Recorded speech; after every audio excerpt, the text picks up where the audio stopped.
AGRICET prepare అవుతున్న విద్యార్థులకు ముఖ్య గమనిక. మరి ఈ సంవత్సరం అగ్రిసెట్లో కెమిస్ట్రీ సబ్జెక్ట్ అనేది యాడ్ చేయడం జరిగింది కాబట్టి ఇందులో ఇంపార్టెంట్ బిట్స్ మీకు ఎక్స్ప్లెయిన్ చేస్తున్నాను. రసాయన శాస్త్రం అనువర్తనాలలో భాగంగా మూలకాలు సంకేతాలు అంటే ఇక్కడ మూలకం పేరేంటి, దాన్ని లాటిన్ పేరేంటి, దాన్ని ఏ అక్షరంతో సూచిస్తారనేది మనం ఇక్కడ గమనించాలి. చాలా వరకు మూలకాలను వాటి ఆంగ్లం నామంలోని మొదటి అక్షరంతో సూచిస్తారు. ఒకటి కంటే ఎక్కువ మూలకాలు మొదటి అక్షరాలు ఒకే విధంగా ఉంటే మూలకములోని రెండో అక్షరాన్ని లేదా ప్రస్తుతమైన అక్షరాన్ని మొదట అక్షరానికి కలిపి సంకేతంగా సూచిస్తారు. వీటిని గుర్తించడం చాలా సులభంగా చెప్పుకోవచ్చు. For example hydrogen H, calcium Ca, cadmium Cd. అయితే కొన్ని మూలకాలు సంకేతాలను వాటి లాటిన్ పేర్ల నుంచి తీసుకున్నారు కాబట్టి వాటిపై మనకి అగ్రిసెట్లో 2 ప్రశ్నలు వచ్చే అవకాశం ఉంటుంది. మూలకం సోడియం, దాని లాటిన్ పేరు నేట్రియం, సంకేతం Na. పొటాషియం లాటిన్ పేరు కాలియం, సంకేతం K. ఇనుము లేదా ఐరన్ లాటిన్ పేరు ఫెర్రం, Fe. రాగి దీనికి మరో పేరు కాఫర్, లాటిన్ పేరు క్యూప్రియం, సంకేతం Cu. బంగారం గోల్డ్ లాటిన్ పేరు ఆరం, సంకేతం Au. పాదరసం లేదా మెర్క్యూరీ హైడ్రాజిరం, సంకేతం Hg. సీసం లేదా నెడ్ లాటిన్ పేరు ప్లంబం, Pb. తగరం లేదా టిన్ లాటిన్ పేరు స్టానం, సంకేతం Sn. యాంటిమోనీ లాటిన్ పేరు స్టిబియం, సంకేతం Sb. టంగ్స్టెన్ హోల్ప్రియం లాటిన్ పేరు, సంకేతం W.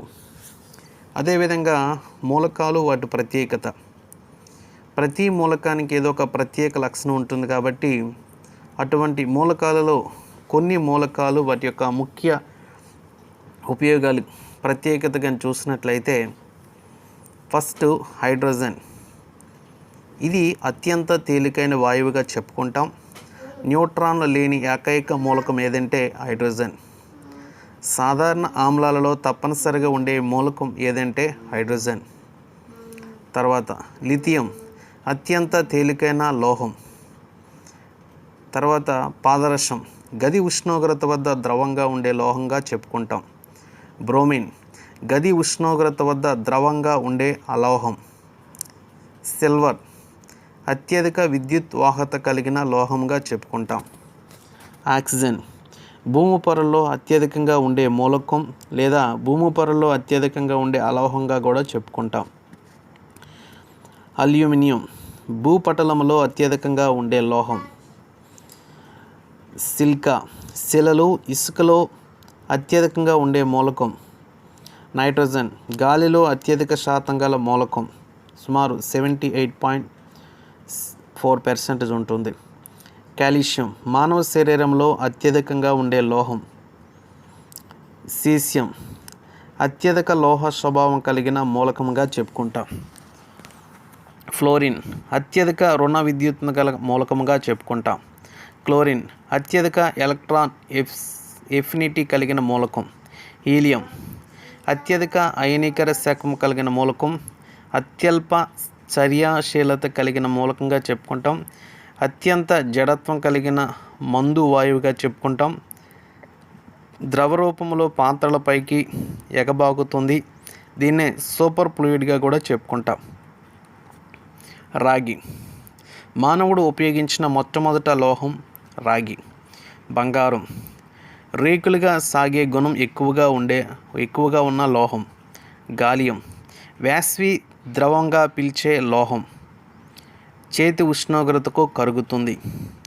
టైటానియం ఉక్కులో సగం బరువు, సమాన గట్టి ధనం గల లోహంగా చెప్పుకుంటాం.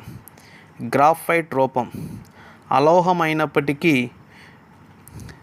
విద్యుత్ వాహకత కలిగిన మూలకముగా చెప్పుకుంటాం. తర్వాత మూలకాలు అనువర్తనాలు. నిత్య జీవితంలో అనేక మూలకాలు వివిధ రకాలుగా ఉపయోగపడతాయి కాబట్టి శరీరంలో జరిగే వివిధ ప్రక్రియలో, పరిశ్రమలలో, పరికరాలలో ఈ మూలకాల యొక్క ప్రత్యేకత పాత్ర పోషిస్తాయి కాబట్టి మూలకం దాని యొక్క అనువర్తనం గురించి ఇప్పుడు మనం ఎక్స్ప్లెయిన్ చేస్తాం. ఇనుము ఎర్ర రక్త కణాలలోని హిమోగ్లోబిన్లో ఉంటుంది. మానవ శరీరంలో ఇనుము కానీ లోపించినట్లయితే రక్తహీనత లేదా ఎనీమియా అనే వ్యాధి అనేది సోకుతుంది. హేబర్ పద్ధతిలో ఉత్ప్రేరకంగా ఉపయోగపడుతుంది. నికెల్ నూనెల హైడ్రోజనీకరణలో ఉత్ప్రేరకంగా ఉపయోగిస్తారు. కోబాల్ట్ విటమిన్ B12లో ఉండే లోహం. మెగ్నీషియం మొక్కలలోని పత్రహరితంలో ఉండే పోషకం. మ్యాంగనీస్ స్త్రీ పురుషులలో ప్రత్యుత్పత్తి హార్మోన్లకు అవసరమైనది. అంటే ఎవరిలో అయితే మ్యాంగనీషియం లోపిస్తుందో అటువంటి వారిలో సంతాన ఉత్పత్తి అనేది జరగదు. కాల్షియం ఎముకల నిర్మాణంలో ఉండే లోహం. ఫ్లోరిన్ దంతక్షయాన్ని నివారిస్తుంది. ఇది కానీ ఎక్కువైనట్లయితే ఫ్లోరోసిస్ అనే వ్యాధి అనేది మనకి సోకుతుంది. సిలికాన్ సోలార్ ప్యానెళ్ళు, కంప్యూటర్ ఇంటిగ్రేటెడ్ సర్క్యూటర్ల తయారీలో ఎక్కువగా ఉపయోగిస్తారు. క్లోరిన్ నీటిని క్రిమిరహితం చేసేందుకు ఉపయోగిస్తారు. గ్రాఫైట్ యంత్రాలలో కందెనగా, డ్రై సెల్లో, అణు విద్యుత్ కేంద్రాలలో మితకారిగా ఉపయోగిస్తారు. పొటాషియం శరీరంలో నీటి సమతుల్యత కాపాడటంలో, రక్తపోటు నియంత్రణలో ఉపయోగిస్తారు. సోడియం రక్తపోటును పెంచుతుంది, నీటి సమతుల్యతను కాపాడటంలో కీలక పాత్ర వహిస్తుంది. ద్రవ సోడియం అణు రియాక్టర్లో శీతలీకరణగా ఉపయోగిస్తారు. టంగ్స్టన్ విద్యుత్ బల్బులలో ఫిలమెంట్గా ఉపయోగిస్తారు. సల్ఫర్ రబ్బర్ వల్కనీకరణ ప్రక్రియలో ఉపయోగిస్తారు. కాల్షియం మెగ్నీషియం కఠిన జలంలో ఉండే అయాన్లుగా చెప్పుకుంటాం. అయోడిన్ థైరాయిడ్ గాయింటర్ నియంత్రణలో ఉపయోగిస్తారు. మెర్క్యూరీ థర్మామీటర్ బార్మెత్లో ఉపయోగిస్తారు. జింక్ గాల్వనైజేషన్ ప్రక్రియలో ఉపయోగిస్తారు. కోబాల్ట్ 60 ఇది రేడియోధార్మిత కలిగిన ఐసోటోప్గా చెప్పుకుంటాం. ఇది విడుదల చేసే గామా కిరణాలతో క్యాన్సర్ చికిత్స చేస్తారు. తర్వాత యురేనియం 238 అణు ఇంధనంగా చెప్పుకుంటాం. సీసం లెడ్ రేడియోధార్మిక రక్షణ కవచంగా చెప్పుకుంటాం. వాయు కాలుష్యంలో ముఖ్య లోహం. తర్వాత మనకి అదేవిధంగా రసాయనాలు సాధారణ నామాలు. అనేక రసాయన పదార్థాలను సాధారణ పేర్లతో పిలుస్తారు. వాటిలో కొన్ని సాధారణ నామం, రసాయన నామం. తినే సోడా లేదా వంట సోడా లేదా బేకింగ్ సోడా, దాని యొక్క రసాయన నామం sodium bicarbonate. Washing soda sodium carbonate. Caustic soda sodium hydroxide. Water glass sodium silicate. Laughing gas nitrous oxide. Smelling salt ammonium chloride. సున్నపరాయి calcium carbonate. Table salt sodium chloride. Vinegar acetic ఆమ్లం. Marsh వాయువు methane. Milk of lime తడి సున్నం calcium hydroxide. Milk of magnesium hydroxide. Plaster of Paris calcium sulphate hemihydrate. Hypo sodium thiosulphate. ద్రవ రాజం ఆక్వారీజియంగా చెప్పుకుంటాం. గాఢ hydrochloric ఆమ్లం ప్లస్ గాఢ నత్రిక్ ఆమ్లం 3:1 నిష్పత్తి. Gun cotton cellulose nitrate. తర్వాత రసాయనాలు ఉపయోగాలు. రసాయన పదార్థాల వల్ల ఎన్నో ఉపయోగాలు నిత్య జీవితంలో ఉన్నాయి కాబట్టి ఆ రసాయన పదార్థాలని ఏ విధంగా ఉపయోగిస్తారు, దేనికోసం ఉపయోగిస్తారు అనేది ఇప్పుడు మనం ఎక్స్ప్లెయిన్ చేస్తాం. కార్బన్ డయాక్సైడ్ మంటలు ఆర్పటానికి ఉపయోగిస్తాం. టెఫ్లాన్ నాన్ స్టిక్ వంట పాత్రలు తయారీలో ఉపయోగిస్తారు. అల్యూమినియం ఇస్త్రీ పెట్టెల వంటి విద్యుత్తు తయారీలో ఉపయోగిస్తారు. సిలికేట్ లేదా మైకా సాధనాల విద్యుత్ నిరోధకంగా ఉపయోగిస్తారు. సల్ఫ్యూరిక్ ఆమ్లం బ్యాటరీలో తయారీలో ఉపయోగిస్తారు. ఎర్ర భాస్వరం అగ్గి పుల్లల తయారీలో ఉపయోగిస్తారు. హైపో ఫోటోగ్రఫీలో ఉపయోగిస్తారు. జింక్ ఫాస్ఫైడ్ ఎలకల మందుగా ఉపయోగిస్తాం. బోరాక్స్ యాంటీసెప్టిక్గా ఉపయోగిస్తాం. కాల్షియం ఫాస్ఫేట్ పంటి ఎనామిల్లో ఉంటుంది. పాస్పరిక్ ఆమ్లం శీతల పానీయాలలో ఎక్కువగా ఉపయోగిస్తారు. Iron oxide tape record tape పైపోతలో రంగుటద్దాలు గాగుల్స్లో ఎక్కువగా ఉపయోగిస్తారు. Baking soda milk of lime ఆమ్ల విరోధి యాంటీ యాసిడ్గా ఉపయోగిస్తారు. పొటాష్ ఆలం నీటి శుద్ధికి గాయమైనప్పుడు రక్తస్రావం ఆపటంలో కీలక పాత్ర పోషిస్తుంది. సిల్వర్ అయోడైడ్ కృత్రిమ వర్షం కురిపించడానికి ఉపయోగిస్తారు. ఓజోన్ నీటి శుద్ధి స్ట్రాటో ఆవరణంలో యూవీ కిరణాల వడపోతకు ఉపయోగిస్తారు. కార్బోనిక్ ఆమ్లం సోడా నీటిలో శీతల పానీయాలలో సెలీనియం ఉపయోగిస్తాం. సెలీనియం సల్ఫైడ్ చుండ్రు నివారించే శాంపుల్ తయారీలో ఉపయోగిస్తాం. బ్లీచింగ్ పౌడర్ క్లోరిన్ నీటిని క్రిమిరహితం చేయడానికి ఉపయోగిస్తాం. బెంజిన్ కార్బన్ టెట్రాక్లోరైడ్ డ్రైన్ క్లీనింగ్లో ఉపయోగిస్తాం. పొటాషియం పర్మాంగనేట్ యాంటీసెప్టిక్గా పనిచేస్తుంది. సోడియం బెంజోయిట్ ఆహార పదార్థాలు నిల్వ చేయడానికి ఉపయోగిస్తాం. ట్రైక్లోరోకార్బానిక్ లైడ్ టీఎస్ఎస్ మెడికేటెడ్ సబ్బులలో క్రిమి సంహారణగా ఉపయోగిస్తాం. హైడ్రోజన్ పెరాక్సైడ్ తైలవర్ణ చిత్ర రంగులను పునరుద్ధరించడానికి పెర్హైడ్రాల్ రూపంలో యాంటీసెప్టిక్గా ఉపయోగిస్తాం. అదేవిధంగా శాస్త్రవేత్తలు వారి కనుగొన్న ఏ శాస్త్రవేత్త దేని మీద పరిశోధన చేస్తారనేది కొన్ని తెలుసుకుందాం. జాన్ డాల్టన్ పరమాణు సిద్ధాంతాన్ని కనిపెట్టాడు.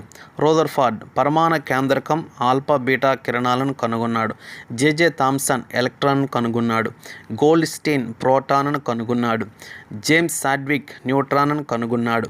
హెన్రీ బెక్వెరెల్ సహజ రేడియోధార్మికతను కనుగొన్నాడు. మేరీ క్యూరీ కృత్రిమ రేడియోధార్మికతను పదాన్ని కనిపెట్టారు. ర్యాండ్ జన్ ఎక్స్ కిరణాలను కనుగొన్నారు. జోహాన్ రిట్టర్ అతినీలలోహిత యూవీ కిరణాలను కనుగొన్నారు. విలియం హర్సెల్ పరారుణ కిరణాలను కనుగొన్నారు. విల్లర్ గామా కిరణాలను కనుగొన్నారు. ఐన్స్టీన్ ద్రవ్య శక్తి నిత్యత్వ నియమం కాంతి విద్యుత్ ఫలితమును కనుగొన్నారు. ఆల్ఫ్రెడ్ నోబెల్ డైనమైట్ను కనుగొన్నారు. మ్యాక్స్ ప్లాంక్ క్వాంటం సిద్ధాంతమును కనుగొన్నారు. ఫారడే విద్యుత్ విశ్లేషణను కనుగొన్నారు. రసాయన శాస్త్రంలో నోబెల్ బహుమతిని పొందిన శాస్త్రవేత్తలు మేరీ క్యూరీ కృత్రిమ రేడియోధార్మికతలో నోబెల్ బహుమతి పొందారు. మ్యాక్స్ ప్లాంక్ క్వాంటం సిద్ధాంతం కోసం అతను నోబెల్ బహుమతి సాధించారు. ఐన్స్టీన్ కాంతి విద్యుత్ ఫలితం. నీల్స్ బోర్ పరమాణు నిర్మాణం కనుగొన్నందుకు నోబెల్ బహుమతి సాధించారు. వెంకటరామన్ రామకృష్ణన్ రైజోమ్ నిర్మాణంలో నోబెల్ బహుమతి అనేది సాధించారు. మరి ఇన్ని ప్రశ్నలు మీకు నేను మీ ముందు ఉంచాను కాబట్టి ఇప్పుడు చెప్పిన ప్రశ్నలో మల్టిపుల్ చాయిస్లో ఏ రకంగా మనకి ప్రశ్నలు రావడానికి అవకాశం ఉంటుంది అని చూసినట్లయితే ఒక 3-4 ప్రశ్నలు మీకు ఎగ్జాంపుల్ మీ ముందు ఉంచుతాను. కంప్యూటర్ ఇంటిగ్రేట్ సర్క్యూట్ తయారీలో ఉపయోగించే మూలకం A iron, B magnesium, C aluminium, D silicon. Answer silicon. పరారుణ కిరణాలు ఆచూకీ తెలిపిన మొదట శాస్త్రవేత్త A Becquerel, B Bell, C Herschel, D Maxwell. Herschel. 3. ఐన్స్టీన్కు ఏ ఆవిష్కరణకు నోబెల్ బహుమతి లభించింది? 1 గామా కిరణాలు, 2 అతి నీలలోహిత కిరణాలు, 3 కాంతి విద్యుత్ ఫలితం, 4 కాంతి ద్వంద్వ స్వభావం. కాంతి విద్యుత్ ఫలితంలో ఆయనకి నోబెల్ బహుమతి లభించింది. ఆమ్లత ఇరుగుడుకు యాంటీసిడ్గా వాడే మిల్క్ ఆఫ్ మెగ్నీషియం ఏది? 1 magnesium acetate, magnesium hydroxide, magnesium chloride, 4 magnesium nitrate. Answer magnesium hydroxide ఆమ్లత విరుగుడుకు. విటమిన్ B12లో గల లోహ అయాను ఏది? 1 cobalt, 2 zinc, 3 magnesium, 4 iron. Answer cobalt. So ఈ విధంగా మనకి అగ్రి సెట్లో రసాయన శాస్త్రం అనువర్తనాలకు సంబంధించి సుమారు 1 లేదా 2 బిట్లు ఖచ్చితంగా అగ్రి సెట్లో ఉంటాయండి. మరి నా పేరు డి చిన్న, సీనియర్ ఫ్యాకల్టీ, చార్లీని అగ్రిసెట్ అకాడమీ, శ్రీకాకుళం. మరి చార్లీని అగ్రిసెట్ అకాడమీ యూట్యూబ్ ఛానల్ని మీరు సబ్స్క్రైబ్ చేయండి. మరిన్ని కొత్త వీడియోలు మీకు పంపించడానికి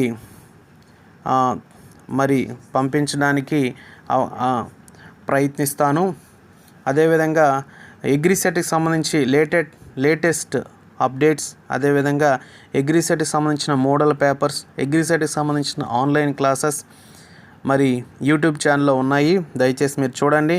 ఇంకా కూడా కొన్ని వీడియోలు, మోడల్ పేపర్లు, అదేవిధంగా ఇండివిజువల్గా తయారు చేసి మీరందరూ ర్యాంక్ సాధించడానికి మరి చార్లీని అగ్రిసెట్ అకాడమీ ఎంతగానో ఉపయోగపడుతుంది. ఎందుకంటే మొదట starting village agriculture assistant, village horticulture అసిస్టెంట్లో 55 మందికి 45 మంది ఉద్యోగులు సాధించిన ఏకైక సంస్థ మరి చార్లీని AgriCET Academy. Thank you very much.